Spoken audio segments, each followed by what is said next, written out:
Hello to all of my amazing Scorpios. This is Queen Amun Ra coming to you with a very special reading on today. We're going to be talking about decons. I've already uploaded Decan 1 video for you, so this is Decan 2. If your birthday falls between November 2nd through November the 11th, I am talking to you, Scorpios. Yes, again, go watch Decan 1 video. Let's get into your reading. Most High God in the universe, please give me a special reading for my amazing Scorpios as it relates to every area of their lives, specifically in areas of power and intellect, money and wealth, creativity and emotions, and spirituality, and where they need to take action. So I'm talking to my Scorpios.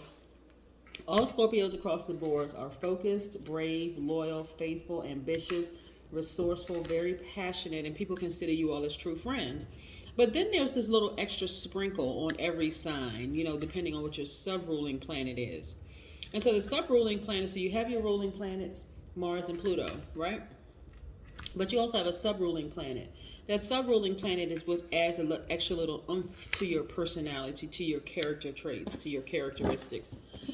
All right, so we're going to include a general reading, which is timeless. I want to make sure everybody's on the same sheet of music, which is timeless in this, okay?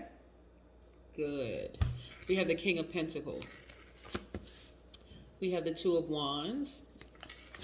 I need to make some more room. We have the Justice card.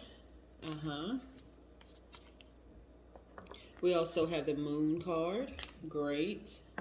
We also have the Two of Swords.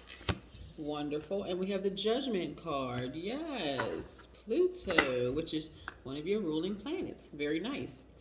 All right. So what sets you apart from the other Scorpios, right? And of course, if you watch all three of the videos, the Decan videos, first of all, the word decan or decanoid, decan or decadence can be used interchangeably. They mean the same thing. It was derived from the word decanoid, which means 10 days apart. So if your birthday falls between these periods, then I'm talking to you. Again, the first decan is from October 23rd through November 1st. The second decan is between November 2nd through November the 11th. And then watch the third video. And because you may find that when I call out characteristics, you feel like, oh, okay, well, I can relate to, even though you could be in the first or second decan, you may be able to relate also to the third decan. So, yeah.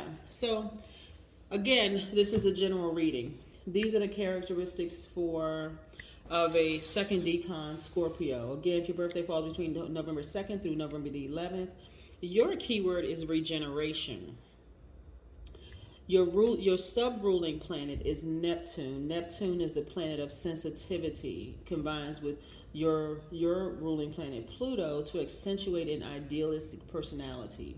So in both work and love, you tend to reach towards others and you really give of yourselves, right? You would make a superb teacher, a superb healer, a superb physician, because you have a talent for inspiring and helping other people. It's also important that you find deeper meaning in your relationships. You are a romantic and you are intense.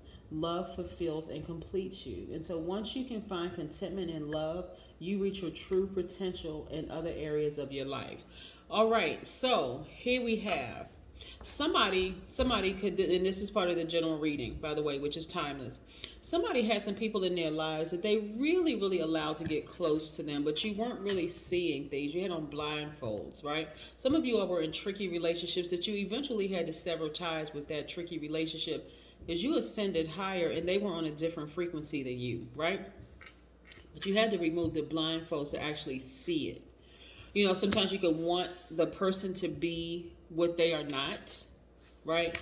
And so that's what this situation is. You wanted them to be what they were not. It could have been a friendship. It could have been a romantic relationship. It could have even been a job. Like you work at a job and you're like, okay, this is not what I thought it was going to be, right? So you're going to start listening to your highest self from now on. You're going to start really paying attention so you don't have to go through with the cutting that situation out of your life, right? I see new prospects coming across your path. I see travel coming across your path.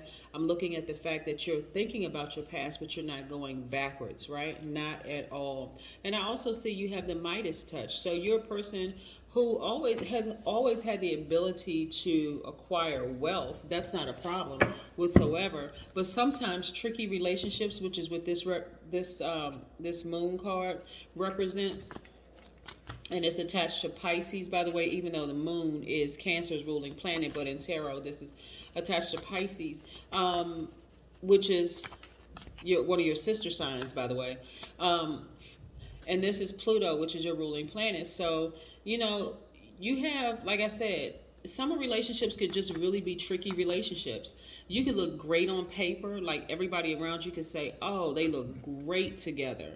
But you all could be on two different frequencies, and when you're on different frequencies, it's just not going to work. It's just not, because this person is going to have to come into your universe, or you're going to have to go into theirs, and you're going to feel like sometimes you have to compromise, like over nurture, because you're a nurturer by default, or they may feel like they have to over nurture you or over give to you. So eventually somebody's not going to be 100% happy. So anyway, but you've always had the Midas touch, which is great. And so I'm seeing new people come into your space, oh, this is nice. Okay, so this is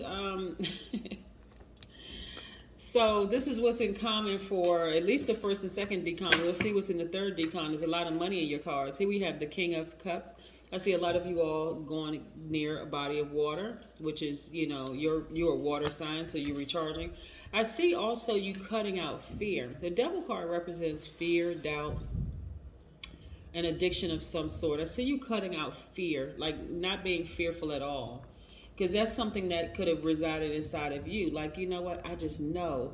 I know this is my person. I just know. That so knowing it and then seeing something different could cause you to start to question yourselves. And so you eventually decided, you know what? I'm going to take action. I'm going to tap into my divine masculine side. I'm going to take action and sail away from this. I'm disappointed, but I got to go. See ya. Yes, and then we also have the Queen of Swords, right? So you're going to be much more careful in the future moving forward of who you allow in your space, right? Because you feel like you have too much to lose emotionally and in every other area of your life. Like, I just got to be real careful about who I allow in my space. I can't have all these people in my spaces. I don't know what energies they have on them. Yes. And again, shout out to the person who sent me the email, the Scorpio who sent me the email saying, hey, Queen, when you going to put the decon videos up? Boom, here it is. So, yes, you're going to be a lot more meticulous, still very friendly, right? You're not going to lose the core of who you are. Somebody who is very focused, brave, loyal, faithful, ambitious, resourceful, very passionate, intense, right? You're not going to lose the core of who you are, but you're going to tweak it a little bit. You're like, I don't have time. I'm not even creating time for tricky relationships anymore. So I just want to move on, right? So you're going to be very cautious about who you just allow to just enter your space. Remember, you all are very magnetic. People are drawn to divine feminine signs, right? And so the clearer you are about this right here, allowing who to come in your space, you're also creating space for this money, right? This is the Pentacles. This is Ace of Pentacles. And I also see things at work getting better for you as well, right? So again, you don't want to get into this. You don't want to vibrate low and start talking about the person. Oh, they weren't this, they weren't that, and they presented themselves as this, whatever. Okay, you don't even want to get into all of that. You don't have time for that. You want to just create space for more money to come into your life and new people, right? Your new person, including your new soul tribes, right? So you don't have to say anything negative about people. You don't make any disparaging comments. Read, right? So this may, okay, all right. So this is giving me several messages, right? Because you all are so in tune, Neptune being your sub-ruling planet, which is Pisces ruling planet is Neptune. I mean, if you all wanted to be, and I always say this about Scorpios, but just in general, that you all would be excellent readers, like spiritual readers, tarot card readers, just across the board in general, because you all are excellent at picking up people's emotions, like really, really reading people like this. Like you're excellent at reading people. So, maybe you want to read some more books and start teaching. You know, because like I said, for the second decon, you are great physicians, teachers, healers. Maybe you want to start reading more books about healing, opening up a portal to receive information about healing. But again, you don't need any tricky relationships in your life. Take this sword, cut them out, and keep it moving. That is what I have for you, Scorpios. Again, this is the second decon. Tune into the third decon. It's up next. Bye.